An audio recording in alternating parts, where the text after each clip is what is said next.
everybody, my name is Luke Marr and this is Hot Mode, and today on Hot Mode we are coming to you with a Critics' Choice Awards 2022 fashion roast and review. If you haven't watched the BAFTAs video, the Critics' Choice and the BAFTAs decided to host the award shows on the same evening. For what reason, I'm not sure. It's very unfair, it's very unfun. Let's get into this Critics' Choice review situation. There are quite a few looks that we must discuss. There are some double dippers. I mean, Lady Gaga, as well as Rachel Zegler, Ariana Debose, arrived on 2 different carpets in one night. So let's get into it. First up, Andrew Garfield wearing Saint Laurent. Now, at first you might look at this and say like, oh, boring, who cares? But I'm pretty positive that this suit is fully sequined with black sequins, and you can sort of see there are little flecks of light reflecting off of this jacket and pant combo situation. I do appreciate that. Anthony Vaccarello's Saint Laurent is very simple, very simplistic, devil in the details kind of vibe. What's going on there? Listen, the sequins are meant to be reflective, they're meant to be intriguing, they're meant to be interesting, and it's happening. It's going on. It's moving and it's grooving and it's perusing. For some reason, Andrew Garfield likes a wide leg pant, which I respect. The jacket in and of itself, not really major. You know what I mean? I think, again, like it's meant to be sequinified, but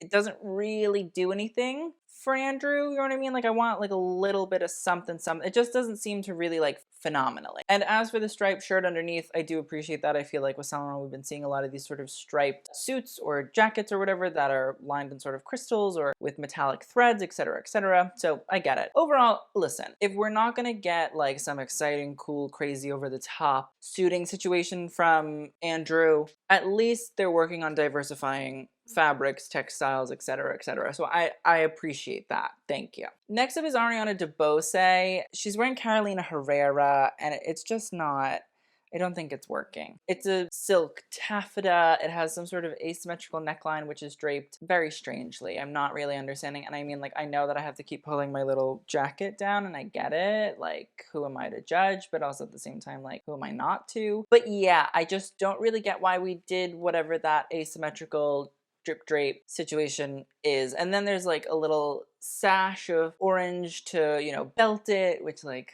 I wish it fit just better. You know what I mean? Like I wish it was just fitted properly and then we wouldn't have to belt things. And then there's sort of like a column skirt and a big sort of train flows out. So it's very Hubert de Givenchy for Audrey Hepburn and Sabrina kind of vibe. Let's go back to the Oscar de la Renta at the BAFTAs, because like I think Ariana Debose and Silk Taffeta need to like just take a break from each other for like a little hot minute. I don't think they're on the same page. Give a little bit of space.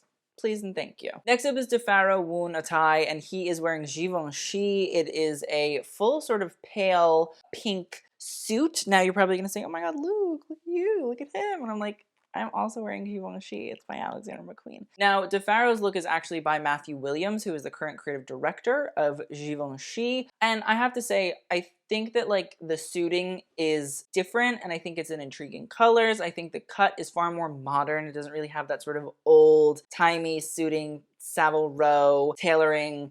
You know what I mean? Like it is very crisp, it is very clean, it's very minimal. There's not really all that much in terms of drama. So I can appreciate that a lot. I have to say, I do think it's an intriguing way to go about doing suiting. Pants, maybe we just brought that hem up just a little bit. Tiny little tab, that would be helpful. And that's the great thing about like Savile Row, though, is like, you know, it always fits really, really well. So give and take. The sneakers, I think that they're better Givenchy shoes, you know, like a boot or something. I get because it's palish pink lush suit, the sneakers should like match, but it's a little bit geriatric. That's my only real complaint there. Just a tad Skechers, and not in like a good way. I do think that the necklace is very, very cool. And now this is by a brand called Whirling Log and Arrow, and I'm pretty positive that it is a Native American brand, and they create really, really beautiful, intricate jewelry. So you can see the sort of silver beads, and then there's, I would presume it's like an eagle of some sort. It has different sort of stones. I would presume maybe that's turquoise, but also I'm not like a stone expert, so I don't really know. But I do think that honestly, the silver in the necklace does a really great job of matching the silver details of the rest of the look. Like it's not out of place, it's not strange, it's not weird. So honestly, besides the shoes,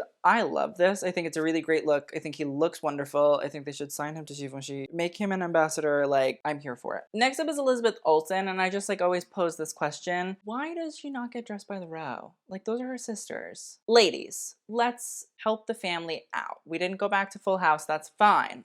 And I get it. But like,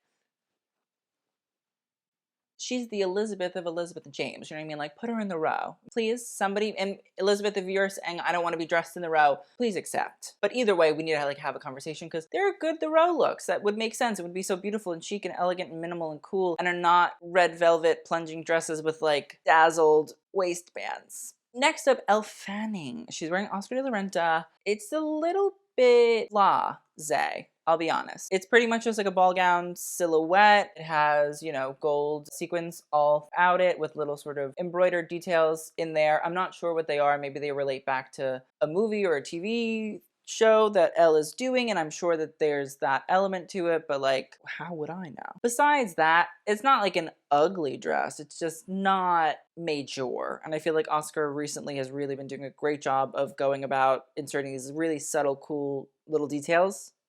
And maybe this is a reference, you know, again, like I'm really not sure. If it is, a little bit less subtle, please, for all of our sakes. Next up is HoYeon Jung, and she is wearing Louis Vuitton. The thing is, this is a look that I'm pretty positive is from the spring 2022 Louis Vuitton collection, and if it's not, it's inspired by that. And now I know what you're gonna say, Luke, what is that?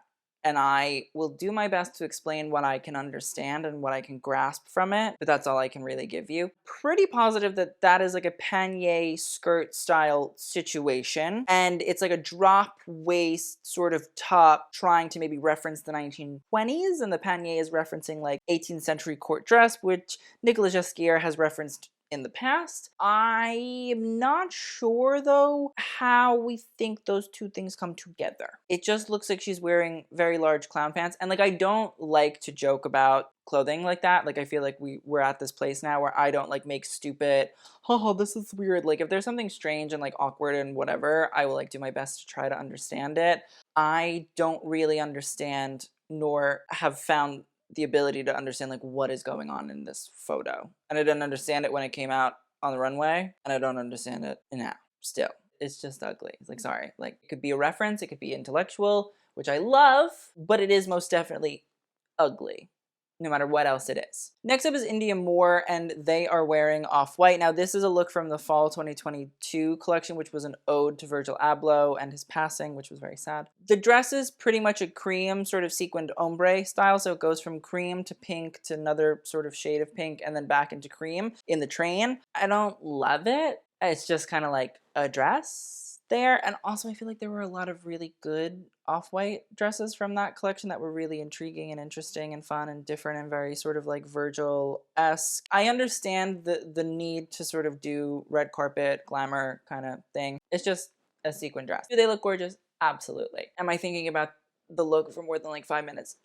Well, 5 minutes is dramatic. Like 2 minutes? No. Next up is Issa Rae, and she is wearing Carolina Herrera. I'm not understanding. It kind of just looks like a day brunch dress, which is fine, which is great. Like I love a day brunch dress for day brunch. Not the red carpet. It looks a little bit underdressed. Even though, like, listen, it is a floral dress. It is big. It's a beautiful gown and all that sort of stuff. But I think it just doesn't feel oh so glamorous. Blame Carolina Herrera for this because I feel like there's so many good looks. The red carpet's not really like a super off the rack moment. It's more of like a, oh, let's turn it out. Like, let's make sure that everything looks fantastic and amazing and wonderful. And I just feel like there are so many more exciting sort of styles that we could have seen and we didn't. And it's annoying the shit out of me because like, it's just a floral dress. That's it. That's all. Like, that's it. Floral dress. There's nothing exciting about the florals. There's nothing intriguing. It looks like knockoff Gucci in my opinion. It just doesn't do anything at all for Issa Rae. And I'm like, I feel insecure. Next up is Jared Leto. He's wearing Gucci. I'm not sure if this is, I think this is probably like custom. It's a 3-piece suit. And again, we're seeing a lot of that sort of scoop neck vest situation. I think it's great. I think it's super fun. I think it's super exciting. We saw it on Elle Fanning at the SAG Awards. I think it's better with the jacket over top. As I said, I do think it looks far more intriguing. I do think it adds far more interest. You want to say like, what is going on underneath there? I also think the fact that it's a nice little beige suit, nothing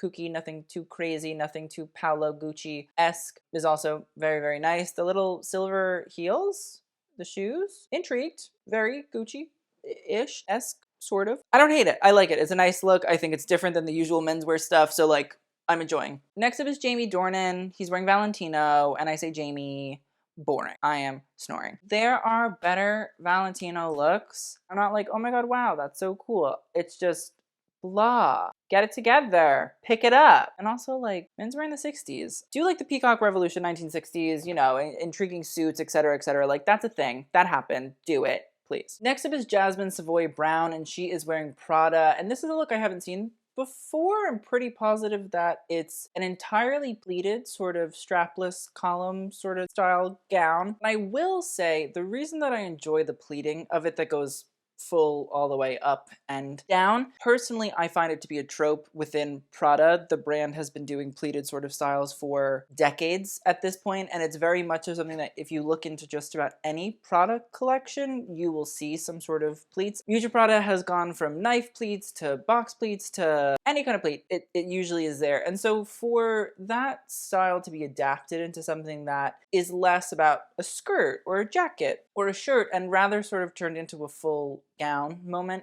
in a pleated manner that's not just a bustier top and a pleated skirt. You know what I mean? Like, this is a full pleated situation. It also sort of elongates the body, and at the same time, you can still see that there's shape to it. I feel like a lot of the times you might presume that, oh, well, it's just going to be very straight, very narrow, very board-like, but here you can actually see that there's a waist, a hip, you know, a bust line. And so I personally think it's a very smart little Prada nod to the brand's history without being too on the nose. And I think Prada is very much so not on the nose about anything. It's usually very sort of deep, buried, hidden. And so personally, I think it looks nice. And then I also think the fact that there's that Prada sort of history tidbit in there really just like makes it bellissima. Next up, we have Jodie Turner-Smith and Joshua Jackson, and they are both wearing Gucci. I'll be honest, I don't know who Joshua Jackson is, but it's the Lady Anne Boleyn, so like, we're gonna talk about it. So the Gucci gown, honestly, very much so kind of the usual Gucci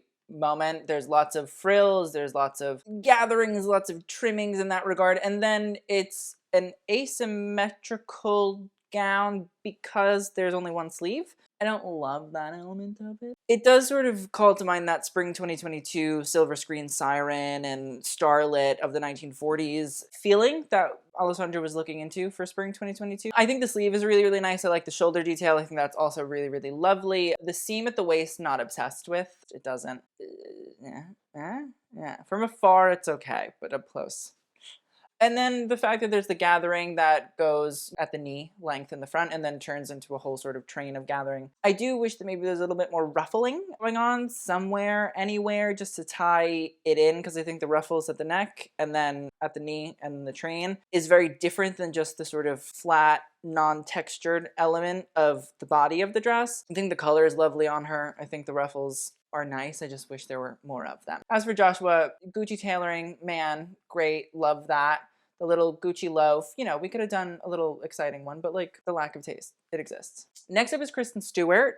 And now for the first time that the woman is not wearing Chanel, which I feel like I've asked for my whole life, she's wearing Dolce & Gabbana. And so I say to the A2, Kristen, A2. Yeah, I just feel like if we were gonna trade in Chanel for one brand, Dolce is not the one I would pick. Just saying.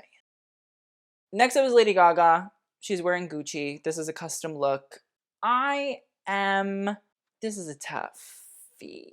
So Gaga hasn't really worn Gucci on the award show circuit yet. She's worn a dress for the premiere for House of Gucci, but she hasn't worn it, you know, doing the award shows. I feel like this just should have went so much farther than it has gone. Again, that sort of meeting of Gaga's avant-garde mind and sort of whatever, meeting the glamour and glitz and sort of beauty of A Star is Born era, it's like not mashing here together. You have a lace sort of bolero situation, which Alessandro is, you know, big on the lace as of recent. There's also pretty much just a fitted silk gown with a lot of, I want to say firework embroidery, but it's not really firework. It's just sort of silver embroidery sort of fanning out. It's a big sort of long train and it's trimmed with black sequins, and there's these black panels that cover parts of the breast and also allow for the strap to sort of come in. I just don't understand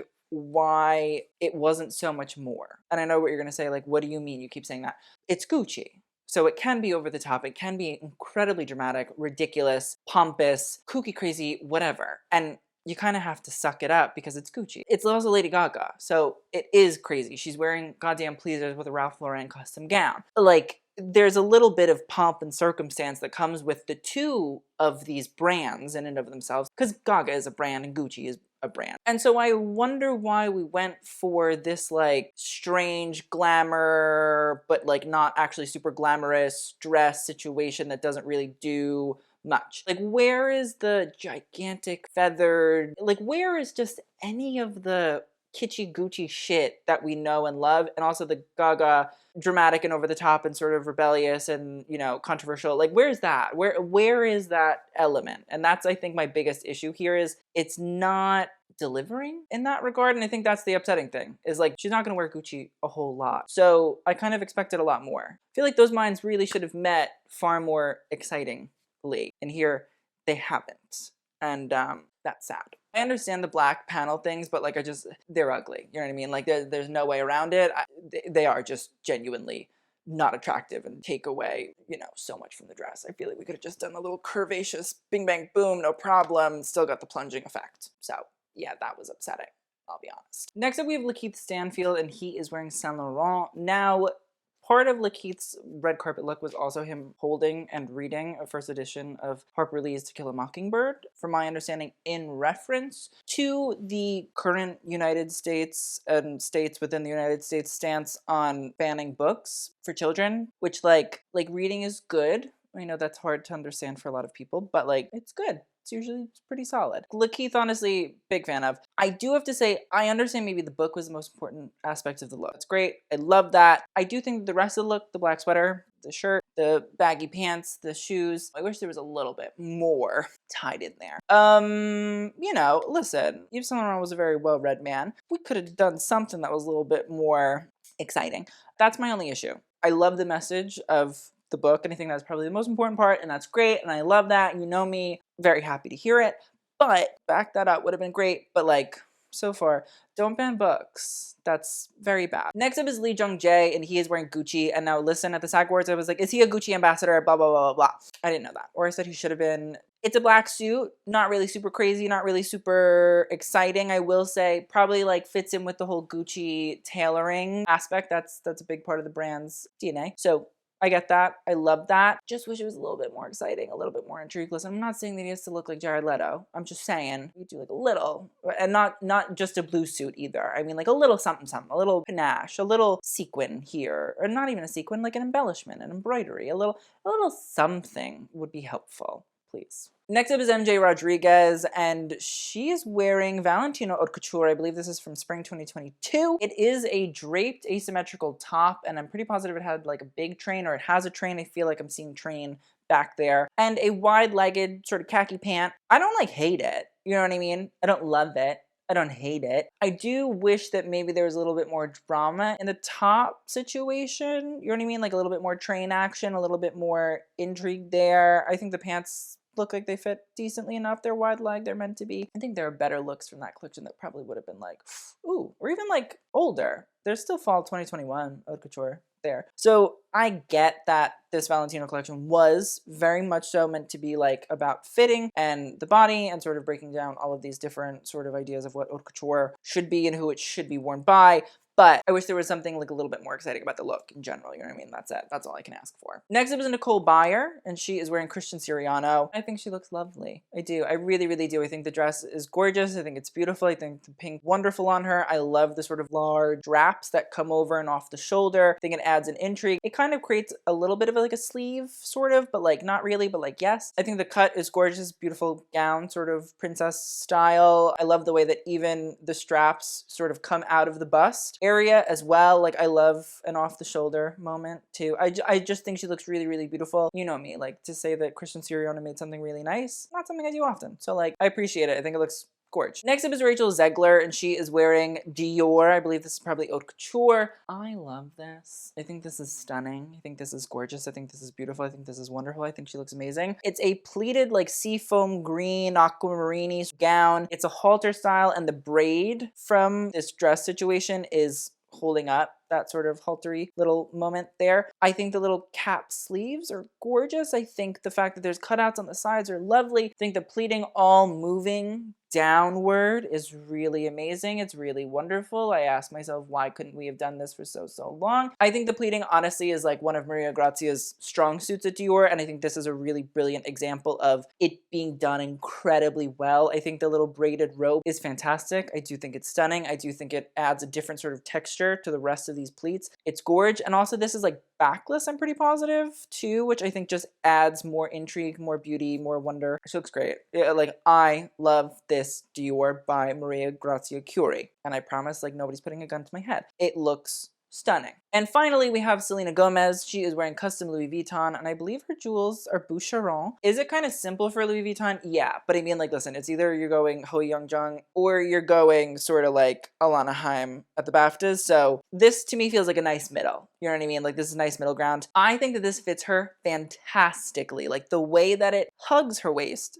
is amazing, but it doesn't feel restrictive. I also think the way that it creates this cape out of the top with this little bangle napkin ring holder is also very lovely. Listen, you know what? If you have a napkin ring at home, help you turn it into a dress. I think the little keyhole cutout is lovely. I think the way that the cape falls is also really great. The fact that it's not just your regular cape, you know what I mean? It's not like, oh, we're gonna throw it just over the shoulder. No, it's like an actual part of the design. It doesn't seem to be an afterthought. It seems to be a sort of fluidity of from the hem of the skirt all the way to that hem of that cape at the other end. It's a fluid movement. It's part of the garment. It's designed to actually be a cog within the big old wheel. Whereas normally I think people just take a cape and say, oh, throw it on. It's brilliant. It really, really is. And I think it's a great example of like being able to do simple in terms of it's not full of embellishments. It doesn't have panniers. It's not referencing like medieval, whatever. It's just a nicely done gown. The fact that it shows off this full arm sort of situation, but at the same time there's like a full cape. It's a nice dress. She looks lovely, very happy. Selena really is like on her shit, very proud. Thank goodness, thank God. Only stunners in the building is, I guess, what season 2 is going to be about.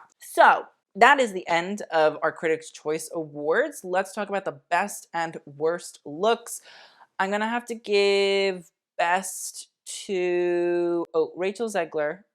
It's up there. I really do think it's fantastic. Oh, Selena. I'll give Selena. Very gorge, very lovely, very wonderful. As for worst, I'm going to put Lady Gaga in there. I also think Jamie Dornan, Valentino. I'd love to know what you guys think in the comments down below. I'd love to hear all of your thoughts, everything that you hate and or love about any of these looks. I will see you guys in the next video. Thank you so much for watching.